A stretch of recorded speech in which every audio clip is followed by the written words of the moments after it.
uma ligação de uma pastora, onde essa pastora estava em desespero, porque durante muitos anos ela ensinou na igreja que depressão era coisa do diabo, que depressão era uma doença espiritual grave.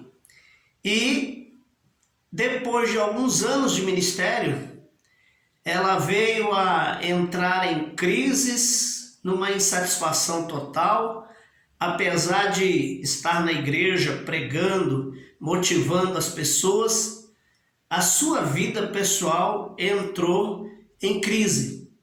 Ela não conseguia mais ter uma relação de intimidade com Deus devido a uma ansiedade profunda e ela não tinha mais motivação na oração, não tinha muitas convicções, apesar de pregar de forma fluente, muitas crises, não dormia à noite, chorava muito, se isolando socialmente, né? Não conseguia mais atender no gabinete, não conseguia mais receber pessoas em casa, enfim, ela entrou num quadro muito angustiante.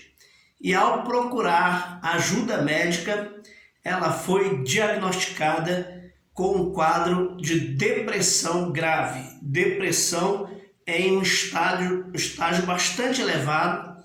E com isso veio ao conhecimento da igreja que ela estava em depressão e as pessoas da igreja entraram em crise. Qual foi a crise? Como a pastora sempre havia ensinado que depressão era do diabo, que depressão era doença espiritual, e agora ela estava em depressão.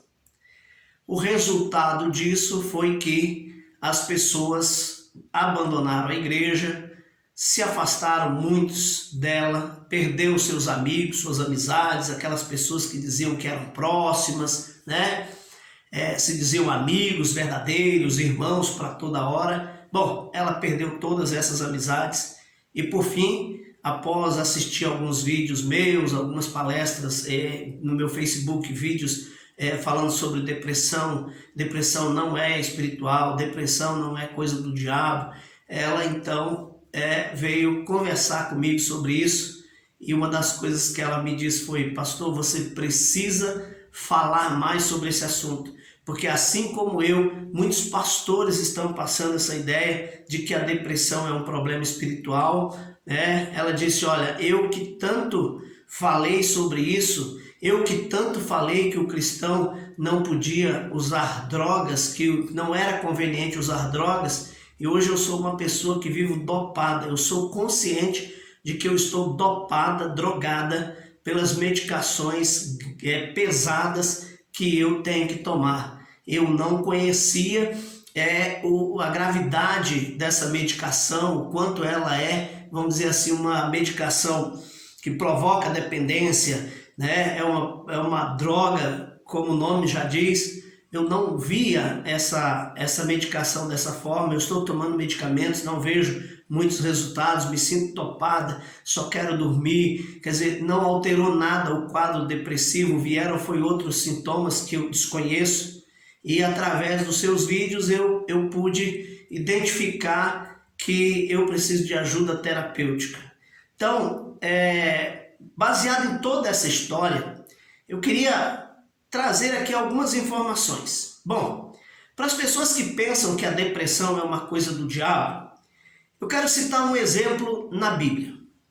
Quando você vai ler a Bíblia Sagrada a respeito de um homem chamado Elias, Elias é um dos profetas mais citados na Bíblia por sua fé, por suas obras poderosas em Deus, mas o fim ministerial de Elias foi um quadro de depressão profunda com ideação suicida. Você pode imaginar um profeta do nível de Elias com ideação suicida?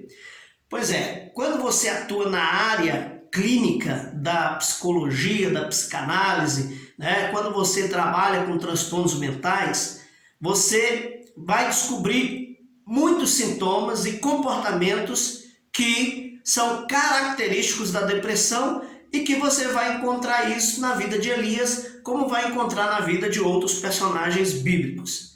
Mas vamos ficar aqui em Elias. Quais são os sintomas da depressão? Os sintomas da depressão é tristeza profunda, transtorno alimentar, transtorno do sono, isolamento social, fobia social, a ideação suicida, surtos psicóticos, são sintomas característicos de uma pessoa com depressão. Onde isso se encontra na vida de Elias? Bom, a primeira coisa que Elias fez quando ele entrou em depressão foi o isolamento social, o afastamento de todo mundo. A Bíblia diz que ele despachou o seu servo e a Bíblia diz que ele foi para um lugar deserto e ali ele deitou debaixo de uma árvore e ali ele ficou. Então veja, ele se afasta de todo mundo, isola-se num deserto, que é o isolamento social. Elias, ele tem um problema de transtorno do sono, porque a Bíblia diz que ele vai dormir profundamente, tá? Ele tem transtorno alimentar, porque durante todo esse período ele não se alimentou. Você vai perceber lá que depois de algum tempo o anjo leva comida para ele, a Bíblia fala isso, mas ele está se abstendo de comer. Um sono profundo, porque o transtorno do sono na depressão, a pessoa pode dormir demais ou ter ausência de sono, é o transtorno do sono. Como no transtorno alimentar, a pessoa pode se abster totalmente de alimentação ou comer demais, Então, Elias, ele dorme demais, ele entra num sono profundo, ele se abstém da alimentação, ele pede a Deus a morte, o desejo de morte, ele justifica o desejo da sua morte, por que ele gostaria de morrer, que é uma característica do depressivo, a ideação suicida. Inclusive, Elias entra numa ideação suicida chamada catatonia.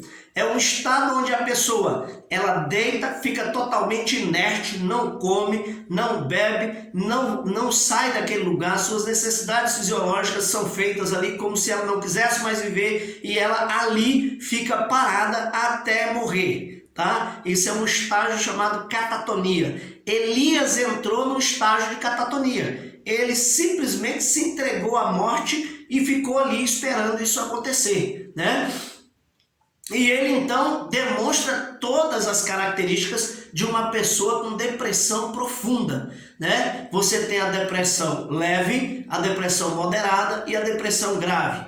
Quando no estágio da depressão grave, o isolamento social, a ideação suicida são dois dos fatores, vamos dizer assim, que externam o nível de gravidade da depressão.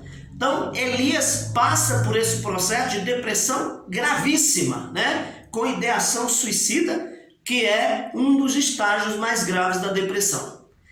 Então, você vê que Deus vai lá, manda o anjo levar comida para Elias, e Elias caminha, entra numa caverna, Caverna fala de fuga. As pessoas com depressão tendem a querer fugir de tudo. Então, o isolamento é uma fuga, E Elias entra numa caverna, que é uma fuga. Muitas pessoas com depressão, elas fazem isso. Elas se trancam dentro de um quarto. É a sua caverna, é o seu local de fuga. E Elias, então, entra ali naquela caverna e ele questiona a Deus sobre várias coisas, ou seja, ele não quer mais saber do ministério, ele renuncia a tudo. Você vê o nível de depressão que Elias chegou.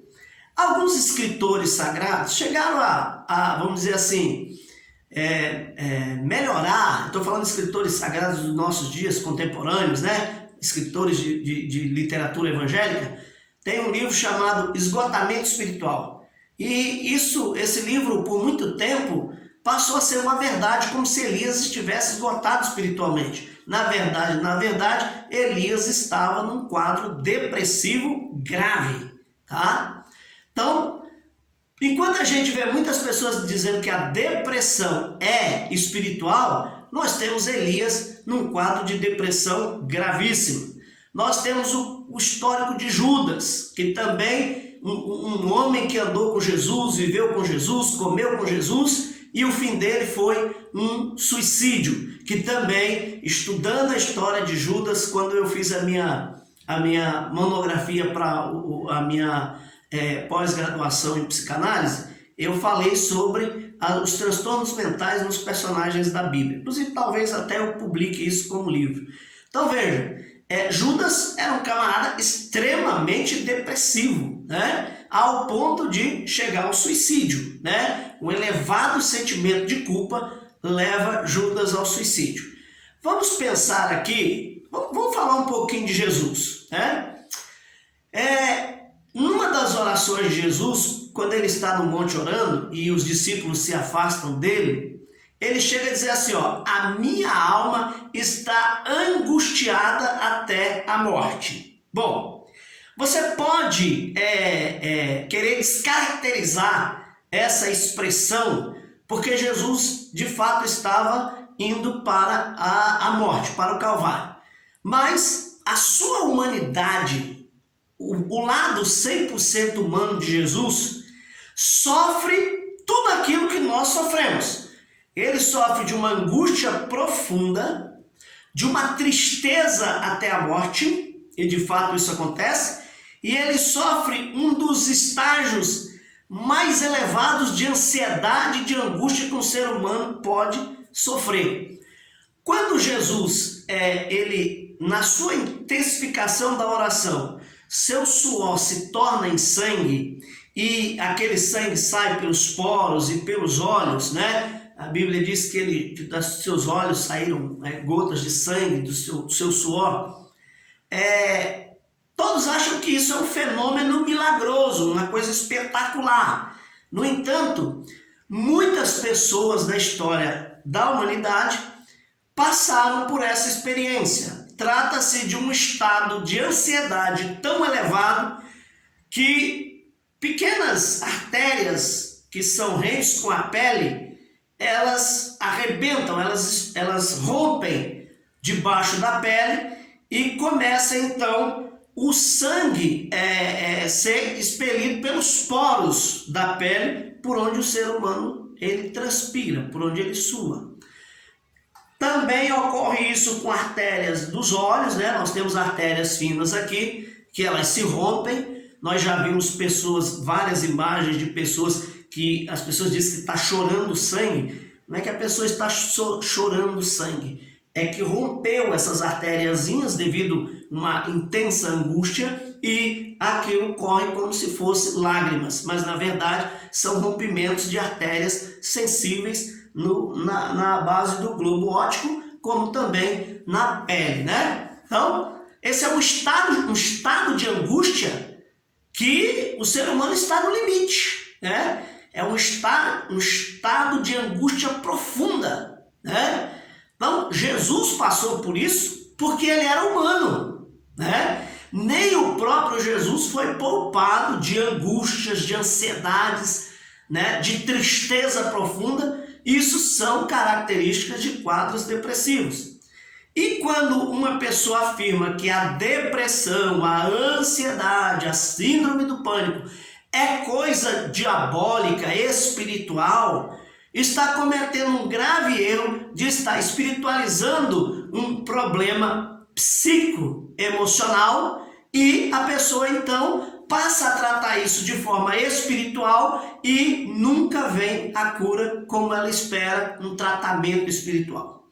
E por muito ouvir que isso é do diabo, que a depressão é coisa do diabo, a pessoa acaba então espiritualizando e não busca o tratamento correto. Por outro lado, quando busca o tratamento, nós temos visto muitos cristãos dopados, né, de medicações psiquiátricas, né, antidepressivos, ansiolíticos, porque a ciência ela tem uma teoria ainda não comprovada, apesar de ser uma teoria lá dos anos 50, né, com a criação dos medicamentos psiquiátricos, foi trazido essa teoria serotoninérgica, né, que é a redução da serotonina no canal sináptico, né, e a medicação psiquiátrica, segundo os fabricantes, tá? Ainda não existe uma comprovação científica que isso seja verdade. Ela tem a função de fazer a recaptação da serotonina, né, para estabilizar o humor da pessoa em estado depressivo. Isso ainda não é cientificamente comprovado. Consequentemente, as pessoas estão usando, muitos cristãos estão usando, todas as pessoas usam, mas eu vou falar aqui especificamente sobre os cristãos evangélicos que tanto combatem as drogas. Nós temos muitos cristãos drogados, usando medicamentos, dependente de medicamentos, Rivotril, vamos dizer assim, esses medicamentos que têm essas funções, né? O Rivotril é um que é muito usado para ansiedade, né? Fluoxetina é muito usado, praticamente é o primeiro medicamento que os psiquiatras prescrevem, né? Tem muitas pessoas usando a sertralina e por aí vai. São medicamentos especificamente usados para essa finalidade, né? Usando o lítio, que também é muito usado. São diversos medicamentos que, segundo a medicina, têm a função de tratar a depressão. Na verdade, essa medicação ela tem a função de reduzir os sintomas, e a forma que ela atua é no cérebro, né? Diminuindo, baixando, né? Vamos dizer assim, antigamente existia a tal da lobotomia, que era tirar um pedacinho do cérebro da pessoa para poder ela estabilizar, mas só que ela ficava meio zen, né? E a medicação psiquiátrica tem mais ou menos essa função de desativar algumas funções do cérebro, reduzir, né, o metabolismo da pessoa para que ela não tenha reações mais abruptas, como suicídio e outros. Então ela está dopada, ela está drogada, né? E muitas vezes nós falamos contra as drogas, mas vamos lembrar que a medicação psiquiátrica é uma droga. E a cura, o tratamento da depressão, ela tem mais sucesso, comprovadamente. Eu botei aí um artigo no meu Facebook sobre a Finlândia. A Finlândia tem 80% dos tratamentos de saúde mental por terapia, por meio da fala, do diálogo, da conversa com o paciente, né? A Finlândia é o país que tem o menor consumo de medicamento psiquiátrico do mundo. E o próprio governo da Finlândia, há 30 anos, vem desenvolvendo um trabalho de terapia pela fala, simplesmente conversando com as pessoas. Quem conhece a psicanálise sabe que a palavra psicanálise significa cura pela fala, né? Ou seja, o terapeuta psicanalista, ele trabalha o histórico de vida do paciente desde a infância, resgatando seus traumas, suas frustrações, o que aconteceu, por que esse processo depressivo veio desencadear, e aí vem o trabalho de ressignificação de todos esses traumas, de todos esses conflitos. Então, simplesmente conversando com a pessoa através da terapia, a pessoa reduz acentuadamente a quase zero o quadro depressivo.